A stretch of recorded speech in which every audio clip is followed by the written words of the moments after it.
Assalamualaikum warahmatullahi wabarakatuh.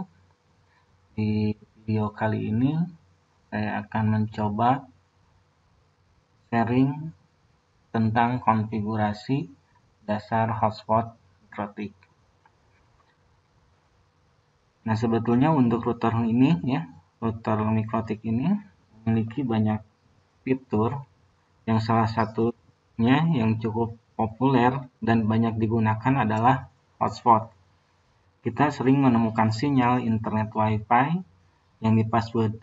Jadi, jika ingin mengakses Wi-Fi tersebut, harus tahu passwordnya terlebih dahulu. Namun, beberapa hotspot kebanyakan Wi-Fi hotspot tidak di-password, dan semua user bisa connect. Akan tetapi, user tersebut akan diarahkan ke halaman login di web browsernya. Tiap user bisa login dengan username dan password yang berbeda-beda. Metode semacam inilah yang sering kita temukan di kampus, di sekolah, kantor, ataupun area publik lainnya. Nah, sebenarnya hotspot tidak hanya bisa diaplikasikan untuk jaringan wireless saja, namun juga bisa digunakan untuk jaringan kabel atau wired untuk konfigurasi si captive portalnya. Nah, kelebihan hotspot adalah kita dapat mengkonfigurasi jaringan yang hanya bisa digunakan dengan username dan password tertentu saja. Kita juga dapat melakukan manajemen terhadap user-user tersebut. Misalnya, di sini kita bisa mengatur untuk durasi total penggunaan hotspot per user, membatasi beberapa besaran data yang dapat di-download oleh tiap usernya, mengatur konten, dan mengatur konten apa saja yang boleh diakses oleh user. Nah, supaya tidak terlalu lama dan kita langsung saja masuk ke konfigurasi routernya ya. Nah, tetapi sebelum kita masuk ke konfigurasi, kita lihat terlebih dahulu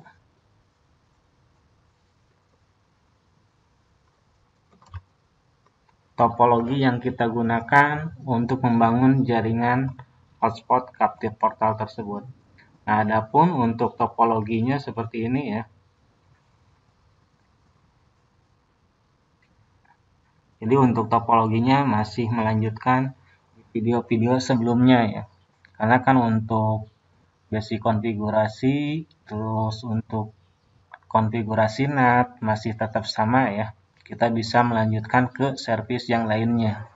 Nah, di sini saya akan melanjutkan ke captive portal hotspot mikrotik, di mana untuk router yang saya gunakan ini adalah RB951, sudah include dengan wireless-nya ya. Jadi tanpa menggunakan wireless tambahan, saya sudah bisa membangun captive portal atau membangun jaringan Wi-Fi ya. Nah, sebetulnya untuk penerapan captive portal yang tadi ya, kita bisa menerapkan untuk jaringan wired juga atau yang kabel ya, masih bisa. Jadi tidak terpaku harus lewat wireless. Nah, di sini kebetulan untuk routernya terdapat wireless-nya, jadi saya akan menggunakan interface wireless ini ya. Oke, untuk konfigurasinya ya, kita masuk atau mengaktifkan dulu si interface VLAN-nya di menu interface list. Terus selanjutnya kita masuk konfigurasi dulu si wireless-nya ya, supaya wireless ini bisa memancarkan SSID-nya ya. Adapun untuk konfigurasinya kita masuk ke menu wireless Wi-Fi interface ya. Kita double klik di sini. Kita masuk ke menu wireless. Nah, di sini misalkan default SSID-nya adalah mikrotik. Di sini bebas ya untuk nama SSID-nya ya. Untuk nama SSID-nya misalkan saya akan menggunakan Catalyst Net 17. dengan security-nya default ya. Saya tidak akan menggunakan security. Jadi nanti untuk security tiap-tiap user yang terkoneksi ke jaringan saya harus menggunakan username dan password di web browsernya. Jadi saya akan biarkan seperti ini. Nah, adapun konfigurasi yang penting lainnya selain mengganti nama SSID ini adalah mode yang akan kita gunakan. Untuk mode di sini yang bisa kita gunakan kalau misalkan si wireless ini sebagai pemancar, yaitu adalah AP bridge dan bridge. Adapun perbedaan AP bridge dan bridge ini, ya, jikalau kita membangun jaringan point to point atau satu ke satu, ya, jadi kliennya hanya satu orang saja atau satu klien saja, kita bisa menggunakan yang bridge. Tetapi ketika kita membangun jaringan point to multi-point atau misalkan satu pemancar dengan banyak klien, kita bisa menggunakan AP bridge. Nah, di sini kan kebetulan yang akan kita bangun adalah jaringan hotspot ya. Jadi kita akan gunakan AP bridge. Nah, untuk channel dan yang lainnya kita biarkan default saja ya. Kita klik tombol apply. Oke. Nah, setelah kita mengkonfigurasi SSID dan mode yang akan kita gunakan untuk perangkat wireless di Mikrotik ini, kita masuk ke menu IP address. Nah, kita kasih dulu IP address untuk interface WLAN 1 ini ya, supaya nanti ketika kita membuat konfigurasi di hotspot di sini, IP address-nya sudah muncul atau sudah ditentukan oleh kita. Nah, di sini kebetulan di topologi, IP address yang akan kita gunakan untuk WLAN ini adalah 172.16.2.1/24. Jadi kita akan menggunakan IP ini ya. Kita balik lagi ke wireless. Masuk ke menu IP address. Di sini kita isikan IP address-nya 172.16.2.1. Prefix yang akan kita gunakan adalah prefix 24. Dengan interface-nya adalah interface WLAN. Ya. Kalau sudah, kita klik tombol OK. Nah, yang selanjutnya, setelah kita mengkonfigurasi IP address untuk WLAN, baru kita bisa masuk ke menu IP hotspot. Nah, di sini kita akan bikin captive portalnya dengan mengklik tombol hotspot setup. Nah, adapun hasil dari konfigurasi captive portal itu ya, yang akan otomatis terbuat ada beberapa parameter ya. Yang pertama ada DHCP server yang terbuat otomatis, firewall NAT juga sama ya, untuk mentranslasikan IP address-nya. Yang ketiga ada firewall filter untuk memblokir user yang belum melakukan login. Nah, itu beberapa contoh rule yang otomatis terbuat oleh si router Mikrotik ketika kita membangun captive portal hotspot ya. Oke, kita langsung saja coba mengkonfigurasi captive portalnya. Kita ulangi lagi ya. Kita masuk ke menu IP hotspot. Kita pilih hotspot setup. Nah, tadi di awal kita sudah menentukan untuk interface-nya adalah WLAN 1. Kita tinggal next. Nah, di sini local address network kita sudah menentukan tadi IP address yang akan kita gunakannya adalah 172.16.2.1. Prefix-nya adalah 24. Nah, di sini ada masquerade network ya. Sebetulnya ketika kita sudah memberikan rule masquerade di sini dengan konfigurasi masquerade seperti ini ya, dengan chain as source NAT, out interface-nya header 1 action masquerade. Sebetulnya untuk masquerade ini tidak diperlukan lagi ya. Karena kan otomatis semua jaringan lokal di jaringan router ini akan di masquerade otomatis dengan rule yang ini.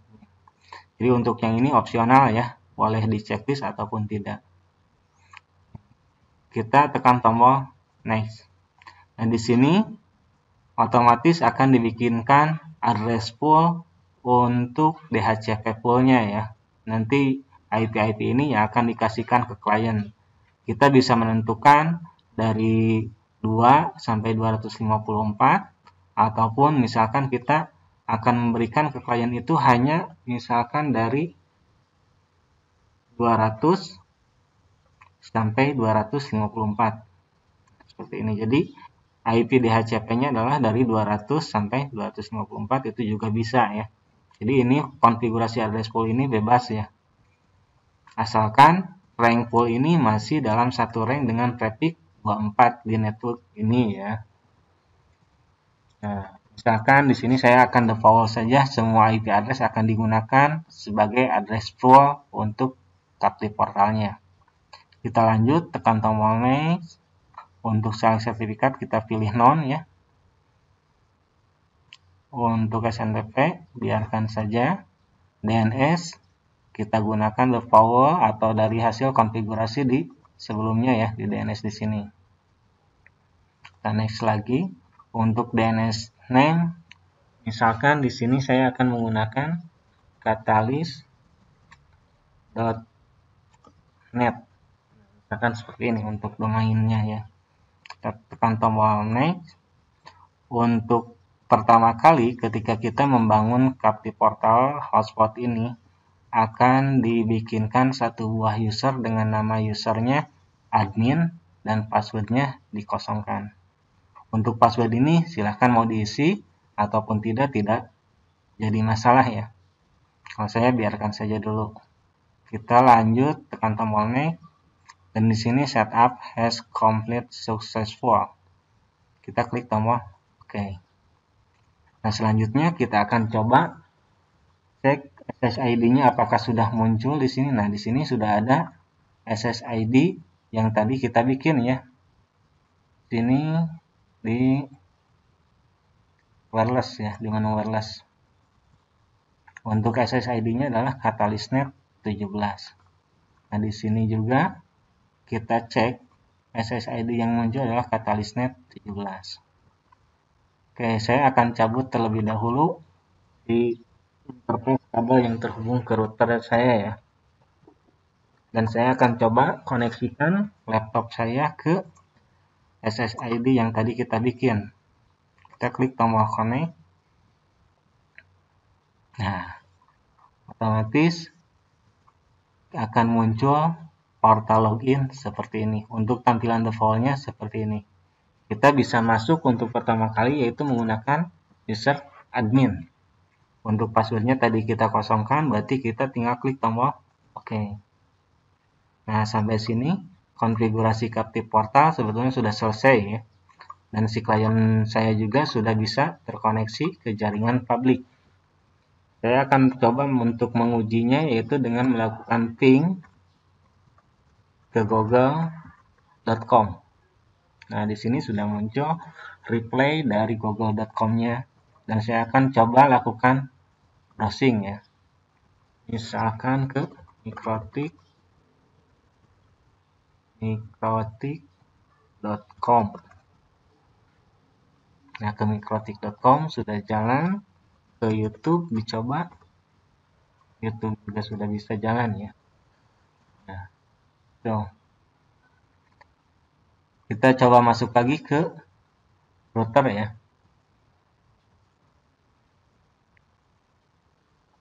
Nah, dari hasil konfigurasi yang tadi, ada beberapa role yang otomatis dibikinkan oleh si router ya.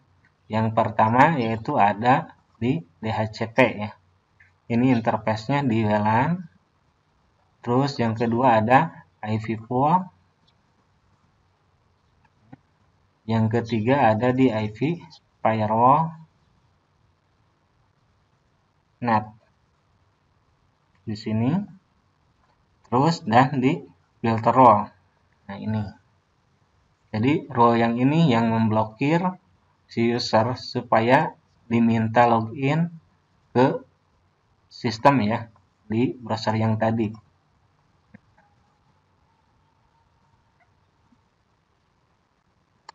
Adapun untuk pembuatan user untuk Captive Portal ini ya, adanya di menu IP, hotspot, user. Nah, kita bisa bikin limitasi dengan menggunakan user profil ini dan membuat nama usernya di sini. Misalkan saya akan bikin user profil, contohnya misalkan 512K, ataupun misalkan ini usernya atau profilnya harian dengan rate limitnya untuk upload misalkan 256K per 512K untuk downloadnya. Misalkan saya bikin profil seperti ini. Untuk profil ini ya, kita bisa gunakan share user juga. Nah, berhubung saya akan bikin hanya untuk satu klien saja, jadi share usernya cuma satu. Kita klik tombol OK. Nah, selanjutnya kita masuk ke menu user. Di sini kita lakukan add. Untuk servernya kita pilih all. Misalkan untuk usernya, user 1 passwordnya adalah 1234, misalkan seperti itu.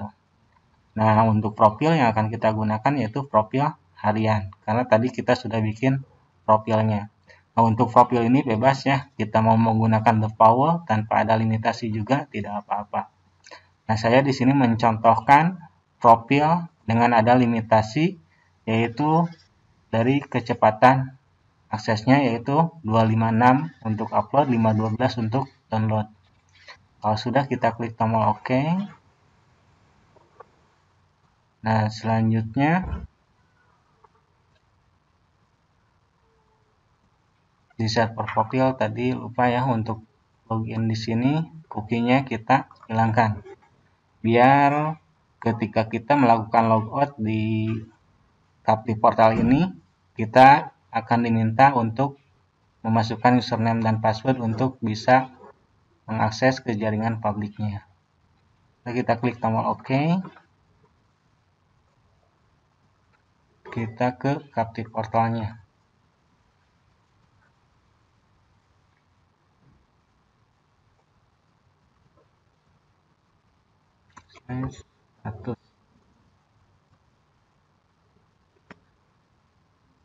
Kita lakukan logout. Kita coba login lagi. Untuk usernya, user 1, passwordnya 1234. Kita klik tombol OK. Nah, sini sudah bisa masuk ya. Jadi kita akan cek user tersebut statusnya. Kita bisa cek di sini di aktif. Nah, ini user 1. Nah, berhubung ini menggunakan limitasi, otomatis di sini juga akan muncul di simple QU. Jadi ketika kita membangun jaringan hotspot atau Captive Portal ini ya, ketika profil tersebut kita gunakan limitasi di kecepatannya, kita bisa lihat hasil limitasi tersebut di simple QU ini. Nah, mungkin untuk video kali ini saya cukupkan sekian. Semoga bermanfaat. Terima kasih.